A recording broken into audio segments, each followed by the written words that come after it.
जय हिंद दोस्तों, आज हम आपको इस वीडियो में इश्क के बारे में बताएंगे। इश्क कैसे पागलपंती की हद है, आज हम आपको इस वीडियो में बताते हैं। ट्रेन के एसीटी कंपार्टमेंट में मेरे सामने की सीट पर बैठी लड़की ने मुझसे पूछा, हेलो, क्या आपके पास इस मोबाइल की सिम निकालने की पिन है? उसने अपने क्रश बैग से एक फ़ोन निकाला। वो नया सिम कार्ड उसमें डालना चाहती थी, लेकिन सिम इंस्टॉल खोलने के लिए पिन की ज़रूरत पड़ती है जो उसके पास नहीं थी। मैंने हाँ में गर्दन हिलाई और अपने क्रश बैग से पिन निकाल कर लड़की को दे दी। लड़की ने थैंक्स कहते हुए पिन ले ली और सिम डालकर मुझे वापस कर दी। थोड़ी देर बाद वो फिर से इधर उधर ताकने लगी। मुझसे रहा नहीं गया। मैंने पूछ लिया, कोई परेशानी? वो बोली, सिम इंस्टॉल नहीं हो रही है। मैंने मोबाइल मांगा, उसने दिया। मैंने उससे कहा कि सिम अभी एक्टिवेट नहीं हुआ है, थोड़ी देर में हो जाएगा।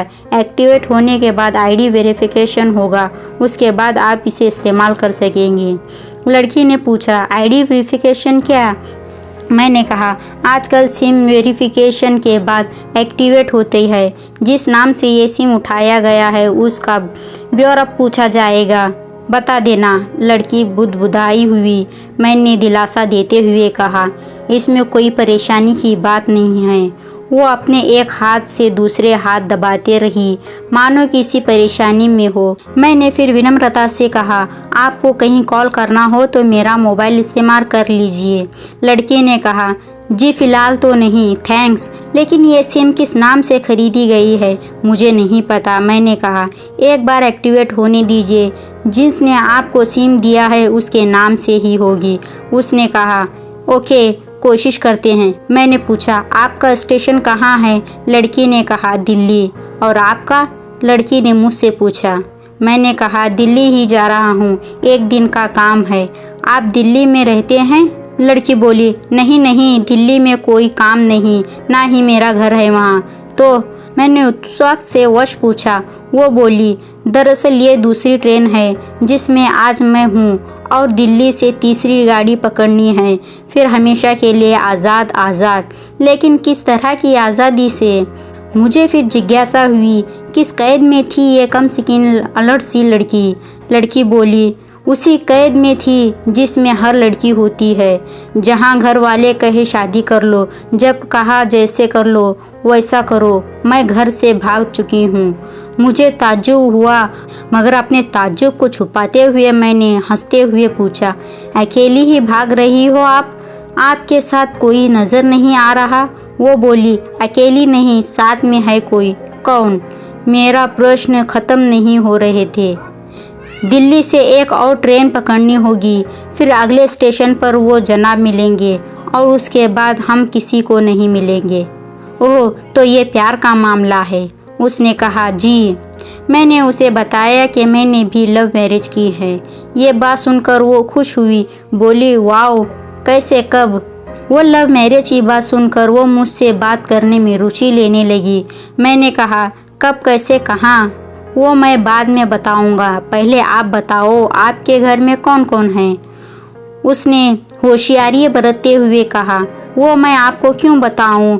मेरे घर में कोई भी हो सकता है, मेरे पापा, माँ, भाई, बहन, या को हो सकता है भाई ना हो, सिर्फ बहन हो, या भी हो सकता है कि बहन ना हो और दो चार गुस्सा करने वाले भाई हो।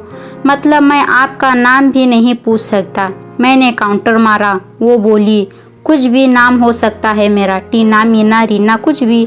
बहुत बातूनी लड़की थी वो। थोड़ी इधर उधर की बातें करने के बाद उसने मुझे टॉफ़ी दी, जैसे छोटे बच्चे देते हैं क्लास में। बोली, आज मेरा बर्थडे है। मैंने उसकी हाथों से टॉफ़ी उठाते हुए बधाई दी और पूछा, कितने साल की हुई हो? वो बोली, 18 साल। मतलब भागकर शादी करने की कानूनी उम्र हो गई है आपकी। वो हंसी। कुछ ही देर में हम दोनों फ्रेंड हो चुके थे। हम दोनों जैसे बहुत पहले से जानते हों एक दूसरे को। मैंने उसे बताया कि मेरी उम्र 35 साल की है, यानी 17 साल बड़ा हूँ। उसने चुटकी लेते हुए कहा, लग तो नहीं रहा हो? वो मुस्कुरा दिया। मैंने उससे पूछा, तुम घर से भाग कर आई हो, तुम्हारे चेहरे पर चिंता के निशान जरा भी नहीं हैं। इतनी बेफिक्री में पहली बार देखी। खुद की तारीफ सुनकर वो खुश हुई। बोली, मुझे उन जनाब ने, मेरे लवर ने पहले से ही समझा दिया था कि जब घर से निकलो तो बिल्कुल बिंदास रहना, घर वालों के बारे में बिल्कुल मत सोचना, बिल्कुल अपना मूड खराब मत करना, सिर्फ मेरे और हम दोनों के बारे में सोचना। और मैं वही कर रही हूँ। मैं फिर चुटकी ली। कहा, उसने तुम्हें मुझ जैसे अनजान मुसाफिर से दूर रहने के लिए नहीं कहा? उसने हंसकर जवाब दिया, नहीं, शायद वो भूल गया होगा बोलना। मैंने उसके प्रेमी की तारीफ करते हुए कहा, वैसे तुम्हारा बॉयफ्रेंड काफ़ी टैलेंटेड है। उसने किस तरह से तुम्हें अकेले घर से रवाना किया? नया सिम और नया मोबाइल दिया, 3 ट्रेन बदलवाई ताकि कोई ट्रैक न कर सके। टैलेंटेड फर्स। लड़की ने हामी भरी। बोली, बहुत टैलेंटेड है वो, उसके जैसा कोई नहीं। मैंने उसे बताया कि मेरी शादी को 10 साल हुए हैं। एक बेटी है 8 साल की और एक बेटा 1 साल का। ये देखो उनकी तस्वीर। मेरे फ़ोन पर बच्चों की तस्वीर देखकर उसके मुंह से निकल गया, सो क्यूट। मैंने उसे बताया कि ये जब पैदा हुई तब मैं कुवैत में था। एक पेट्रोल कंपनी में बहुत अच्छी जॉब थी मेरी, बहुत अच्छी सैलरी थी। फिर कुछ महीनों बाद मैंने वो जॉब छोड़ दी और अपनी ही कस्बे में काम करने लगा। लड़की ने पूछा, जॉब क्यों छोड़ी? मैंने कहा, बच्ची को पहली बार गोद में उठाया तो ऐसा लगा जैसे मेरी दुनिया मेरे हाथों में है। 30 दिन की छुट्टी पर घर आया था, वापस जाना था लेकिन जा न सका। इधर बच्ची का बचपन खर्च हो रहा था, उधर मैं पूरी दुनिया कमा लूं तब भी घाटे का सौदा है। मेरी 2 टके की नौकरी, बचपन उसका लाखों का। उसने पूछा, क्या बीवी बच्चों को साथ नहीं ले जा सकते थे वहाँ? मैंने कहा, काफ़ी टेक्निकी मामलों से गुजरकर एक लंबे समय के बाद रख सकते हैं। उस वक्त यह मुमकिन नहीं था कि मुझे दोनों में से एक को चुनना था, आलीशान रहन सहन के साथ नौकरी या फिर परिवार। मैंने परिवार चुना। अपनी बेटी को बड़ा होते देखने के लिए मैं कुवैत वापस गया था, लेकिन अपना इस्तीफ़ा देकर लौट आया। लड़की ने कहा, वेरी इम्प्रेसिव। मैं मुस्कुराकर खिड़की के तरफ देखने लगा। लड़की ने पूछा, अच्छा, आपने तो वो लव मैरिज की थी ना, फिर आप भाग कर कहाँ गए? कैसे रहे और कैसे गुजारा वो वक्त?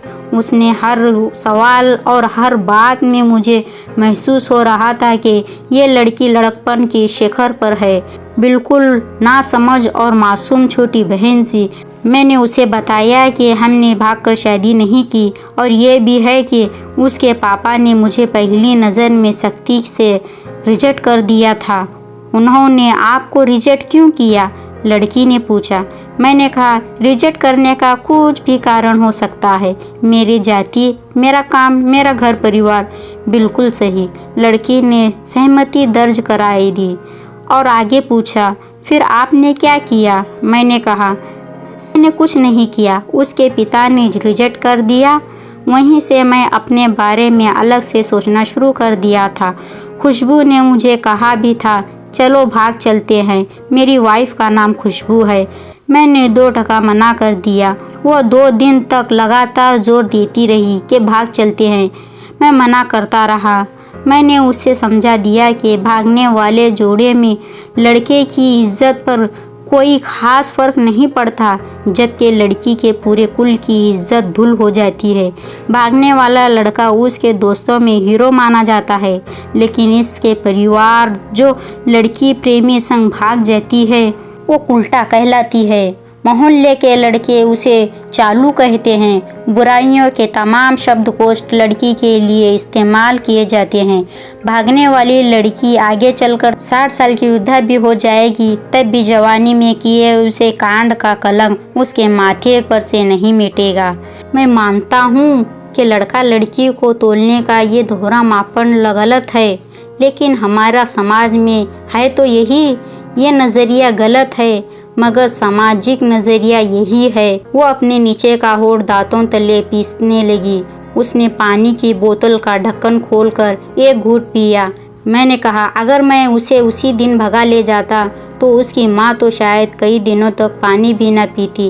इसीलिए मेरी हिम्मत न हुई ऐसा काम करूं। मैं जिससे प्रेम करूं उससे के माँ बाप मेरे माँ बाप के समान ही हैं, चाहे शादी हो या ना हो तो ना हो। कुछ पल के लिए वो सोच में पड़ गई, लेकिन मेरे बारे में और अधिक जानना चाहती थी।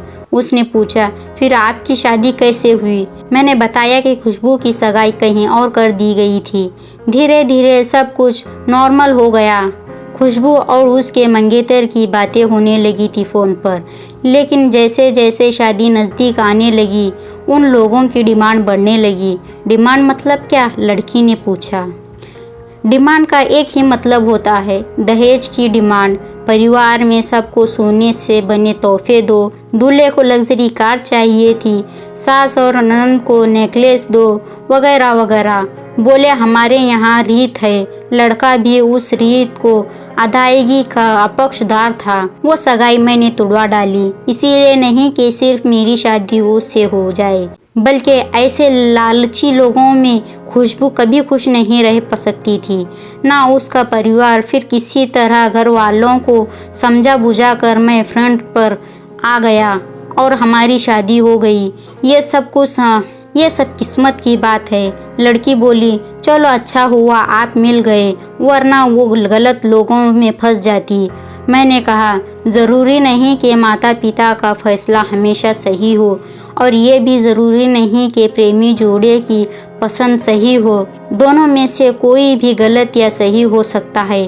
काम की बात यह है कि कौन ज़्यादा वफादार है।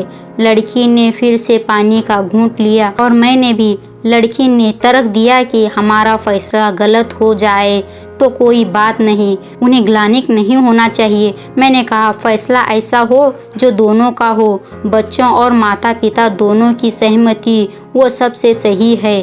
बुरा मत मानना, मैं कहना चाहूँगा कि तुम्हारा फैसला तुम दोनों का है, जिसमें तुम्हारे पेरेंट्स शामिल नहीं हैं। ना ही तुम्हें इश्क का असली मतलब पता है अभी। उसने पूछा, क्या है इश्क का सही अर्थ? मैंने कहा, तुम इश्क में हो, तुम अपना सब कुछ छोड़कर चली आई, ये सच्चा इश्क है। तुमने दिमाग पर जोर नहीं दिया, ये इश्क है। फ़ायदा नुकसान नहीं सोचा, ये इश्क है। तुम्हारी दिमाग दुनियादारी के फितूर से बिल्कुल खाली है। ये उस खाली जगह में इश्क का फितूर भर दिया गया। जिन जनाब ने इश्क को भरा, क्या वो इश्क में नहीं है? यानी तुम जिससे के साथ भाग रही हो वो इश्क में नहीं, बल्कि होशियारी हीरोगिरी में है। जो इश्क में होता है वो इतनी प्लानिंग नहीं कर पाता, 3 ट्रेल नहीं बदला पाता, उसका दिमाग इतना काम नहीं कर पाता। कोई कहे कि आशिक हूँ और वो शातिर भी हो, ये नामुमकिन है। मजनू इश्क में पागल हो जाता है, लोग पत्थर मारते हैं उसे। इश्क में उसकी पहचान तक मिट गई है। उसे दुनिया मजनू के नाम से जानती है, जबकि उसका असली नाम केस था, जो नहीं इस्तेमाल किया जाता है। वो शातिर होता है तो केस से मजनू ना बन पाता। रात ने शिरीन के लिए पहाड़ खोद कर नहर निकाल डाली थी और उसी नहर में उसका लहू बहा था। वो इश्क था। इश्क में कोई फ़कीर हो गया, कोई जोगी हो गया। किसी मांझी ने पहाड़ तोड़कर रास्ता निकाल लिया, किसी ने अतिरिक्त दिमाग नहीं लगाया, चालाकी नहीं की। लालच, हवस और हासिल करने का नाम इश्क नहीं है। इश्क समर्पण करने को कहते हैं, जिसमें इंसान सबसे पहले खुद का समर्पण करता है, जैसे तुमने किया। लेकिन तुम्हारा समर्पण हासिल करने के लिए था, यानी तुम्हारे इश्क में लालच की मिलावट हो गई। लड़की अचानक हो सी गई। उसकी खिलखिलाहट और खिलखिलापन एकदम से खामोश में दब गया। मुझे लग रहा कुछ ज़्यादा बोल गया, फिर भी मैंने जारी रखा। मैंने कहा, प्यार तुम्हारे पापा तुमसे करते हैं, कुछ दिनों बाद उनका वज़न आधा हो जाएगा।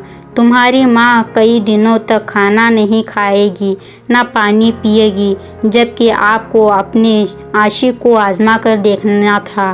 ना तो उसकी सेहत पर फ़र्क पड़ता, ना दिमाग पर। वो अक्लमंद है, अपने लिए अच्छा सोच लेता है।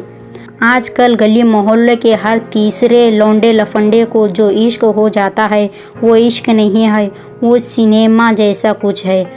एक तरह की स्टैंडबाजी, डेयरिंग, अलग कुछ करने की फितूर और कुछ नहीं। लड़की का चेहरे का रंग बदल गया। ऐसा लग रहा था कि वो अब यहाँ नहीं है। उसका दिमाग किसी अतीत में टहलने निकल गया है। मैंने अपने फ़ोन को स्क्रॉल करने लगा, लेकिन मन की इंद्री उसकी तरफ थी। थोड़ी ही देर में मैंने उसका और मेरा स्टेशन आ गया।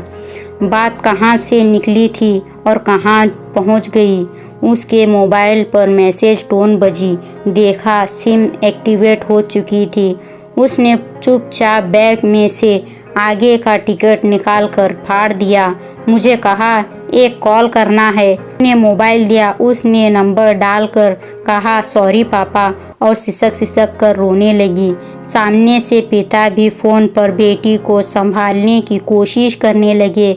उसने कहा, पिताजी आप बिल्कुल चिंता मत कीजिए, मैं घर आ रही हूँ। दोनों तरफ से भावनाओं का सागर उमड़ पड़ा। हम ट्रेन से उतरे। उसने फिर पिन मांगी। मैंने पिन दी। उसने मोबाइल से सिम निकाल कर तोड़ दिया और पिन मुझे वापस कर दी। देश की सभी बेटियों को समर्पित ये मेरा दावा है। माता पिता से ज़्यादा तुम्हें दुनिया में कोई प्यार नहीं करता। आपको हमारी वीडियो अच्छी लगी तो लाइक करें और चैनल को सब्सक्राइब करें।